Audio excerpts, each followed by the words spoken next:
வெறும் 10,000 மட்டும் உங்க கையில இருந்தா போதுங்க. 13 லட்சம் ரூபாயில சிங்கிள் பெட்ரூம் இடம் பிளஸ் வீட்டோட நாங்க உங்களுக்கு கட்டி தரோம். என்னங்க எனக்கு ஒண்ணுமே புரியல. அதுதானப்பா எனக்கும் புரியல. பல்லடத்துல இருந்து வெறும் 5 கிலோமீட்டர் டிஸ்டன்ஸ் தாங்க. கார்பரேஷன் லிமிட்லயே ஜெம் இன்டர்நேஷனல் ஸ்கூலுக்கு நேர் ஆப்போசிட்ல வெறும் 500 மீட்டர் டிஸ்டன்ஸ்ல நம்ம லே அவுட் அமைஞ்சிருக்குங்க.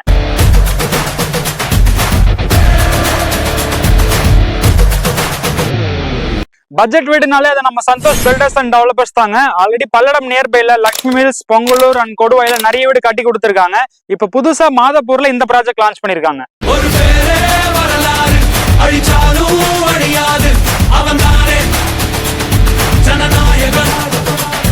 நம்ம பார்த்துட்டு இருக்க சைட்டு ப்ராப்பரான DTCP approved and RERA approved சைட்டுங்க. லே அவுட்டுக்குள்ளாரே நமக்கு வந்து வாட்டர் ஃபெசிலிட்டி, இபி கனெக்ஷன் கொடுத்துருக்காங்க. வெறும் 10,000 மட்டும் நீங்க கட்டினா போதுங்க. பாக்கி தொகைக்கு நாங்களே உங்களுக்கு ஃபுல்லா லோன் பண்ணி தரோம். என்ன ஜோக் காட்டுறீங்களா? என்ன ரங்கா ஜோக் காட்டுறீங்களா எல்லாரும்? இது போக நம்ம கிட்ட வீடு கட்டுறவங்களுக்கு 2 லட்சம் மானியமும் நாங்களே வாங்கி தரங்க. தேங்க்யூ.